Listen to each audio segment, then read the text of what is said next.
Roll 'em. Roll 'em, roll 'em. Right, yesterday we had an experience of walking in another person's shoes, right? And from the brief time we had to kind of share that, some of you had some interesting experiences, and I'd like to have an opportunity to share what those were. Yeah, Dana. I really found it fascinating. It seems like you learn a fair amount by doing that.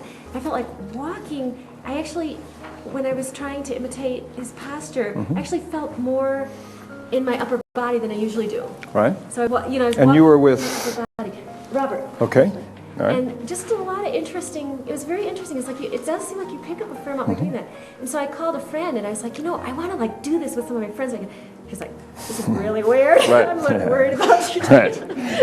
Pardon me, can I walk in your moccasins? And I was like, well, no, it's really cool. You get to kind of, it's a different experience you don't expect. Right, exactly, yeah. There's a little model that I'd like to kind of allow us to be familiar with in NLP. Sometimes we call it the NLP pie, because it's a nice little big piece of pie here with 3 chunks.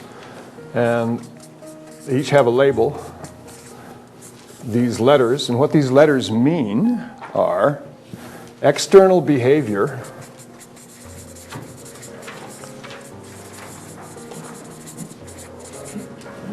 internal state,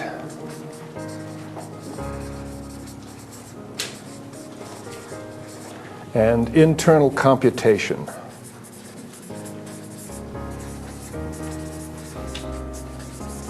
Every experience that we have has all 3 of these components. Another way to think about it is that this is the body, this is the mind, and this is the heart. Right? This is the realm of behavior, this is the realm of emotions, and this is the realm of thinking.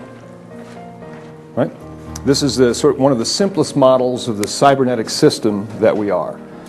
That when we move through the world with behaviors, we have feelings, emotions, right, and thoughts. And when I say cybernetic system, a cybernetic system, right, is a system in which if you change one part of the system, the whole system then readjusts to that change.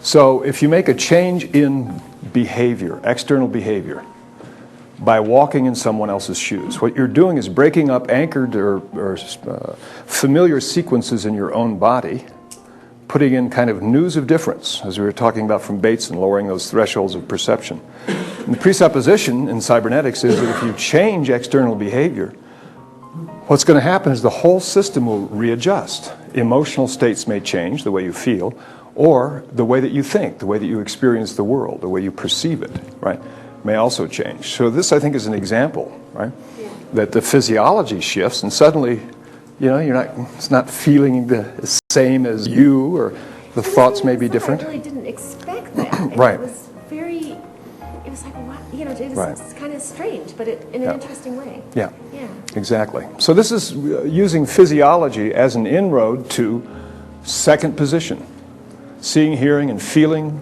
from another's perspective. Harold. I'll be on one for you.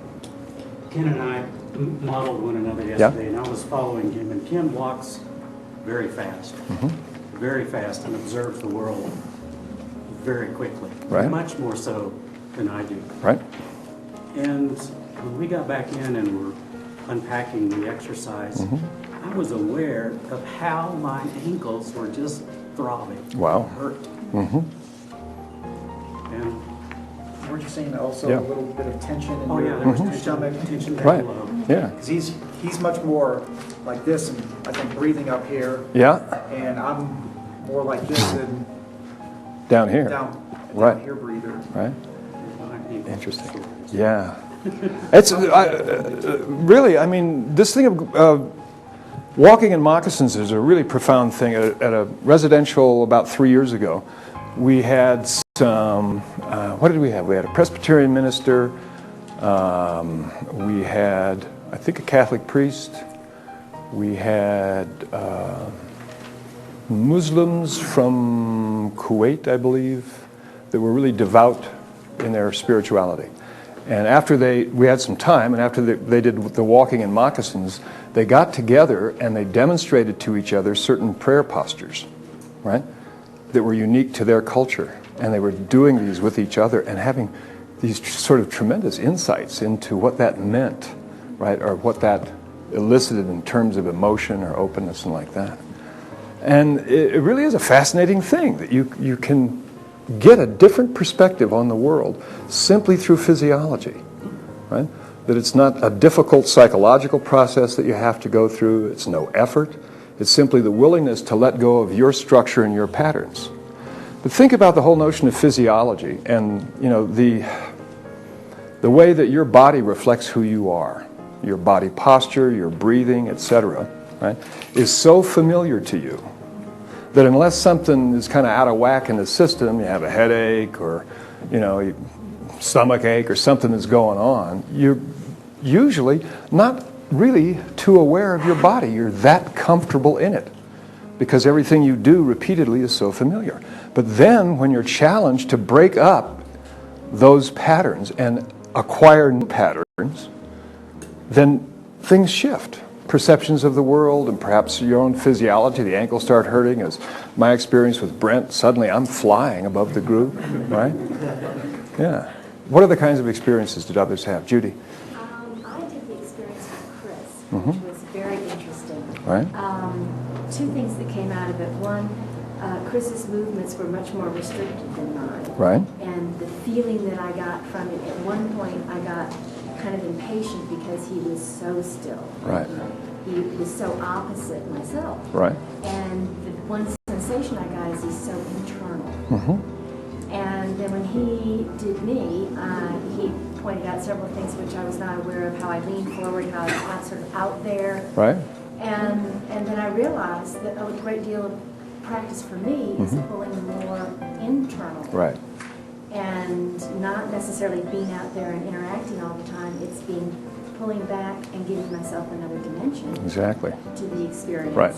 Which was fascinating. Yep. And then this morning I did sort of the same thing with, modeling the walk. Mm-hmm. And it was very, very profound. Absolutely, yeah. I mean, these kinds of learnings that we can have for ourselves, if you discover a pattern about yourself that you tend to be really out there and move forward quickly and articulate with the world, and then you have a counterexample of, wow, if I do this, there's a sense of going inward, a sense of, wow, a different state inside, and then you ask, where could I use this?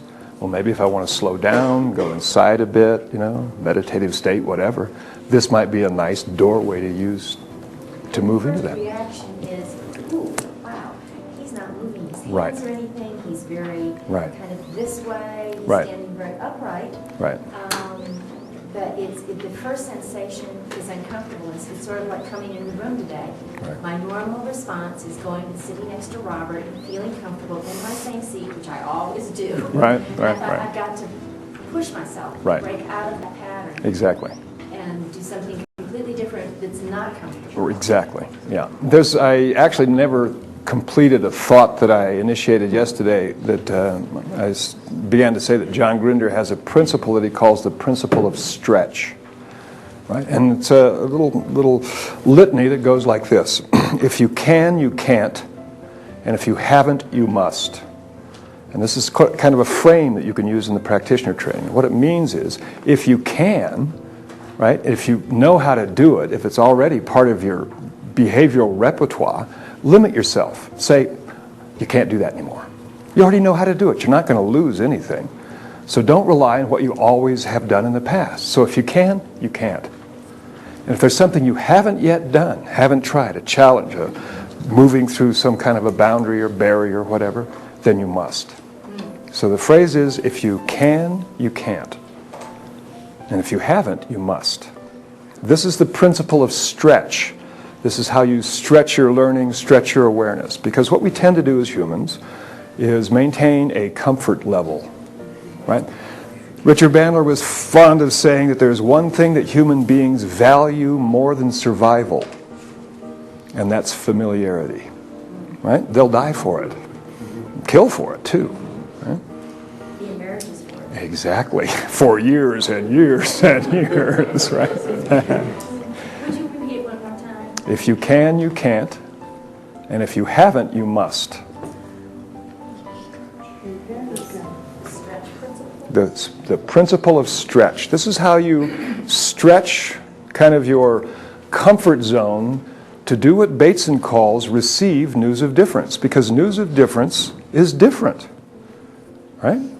And it may be a difference in the way you feel physiologically, or some emotional challenge that you're moving through, or some cognitive thing that is confusing, that takes some effort to go through, right? But that's where the learning lies, is to meet that kind of challenge. Excuse me. There's a striking example of that in therapy for people who've had stroke. Uh-huh. People have stroke, usually it's one-sided. Right. And so an arm becomes disabled. Right. The historic thing to do is to put the arm in a sling. Right. Right? Yeah. Well, the new treatment is that's exactly the wrong thing to do. Yeah. You put the good arm in a sling. Yeah. Right? That's absolutely. Because you want to force people to explore that part Exactly. of the brain. Otherwise, it shuts down and you lose the arm. Exactly. And it goes back to that Bandler presupposition of familiarity or comfort or whatever, right? You just sort of turn it off rather than challenge it. Good observation. Yeah. I just say, well, if you haven't, you must. But if you want, I mean, if you haven't something, but you don't want to do it, still you must do it. In this room, you must. When you leave those doors, you don't have to do it anymore. But in here, no, this isn't like, carrot and stick and whoa, none of that. This is simply presented to you to see how far you can stretch it, right? Because certainly there are things that that are way too uncomfortable or way too challenging. There's an example of this when my wife and I, when we lived in Hawaii, we do experiential groups. Right, bring groups over and integrate NLP with working with the land. And there was a place called Venus Pool, right? Beautiful waterfall and a 30-foot deep pool of clear water. On the side, there was this cliff that went up in these sort of big stair steps. The first was maybe 3 feet above the water, then it went up to 5, and then up to 7, and finally up at the top, it was about 25 feet. And one of the challenges towards the end of the groups that we did, we called, they'd come here and they would slowly move up these steps until one was comfortable, and they went up to the next step, it was uncomfortable. They went back down, it was comfortable. Up here, it's uncomfortable, right? And the challenge was to be on that step, right? Cool. What's that? I got Taco Bell's cannon on mine. Yeah, right. And from that point of discomfort, to kind of take a mortal leap, right? And there's a lot because what you begin to do is break up these patterns that maintain a homeostasis, or the same old, same old, same old. That old saying, if you keep doing what you've always done, you're going to continue to get what you've always gotten. So how do you move beyond that? A good way to do it is the principle of stretch. If you can, you can't. If you haven't, you must. This is not the question, but I want to make a comment about yesterday. I was following Ivan, and of course me and him is 10. Right. So I felt stronger, I felt taller, but right. The things, he was near the car and he was looking to the car, so I went and looked also to the car, and it came to my mind, oh, I wish I have this car.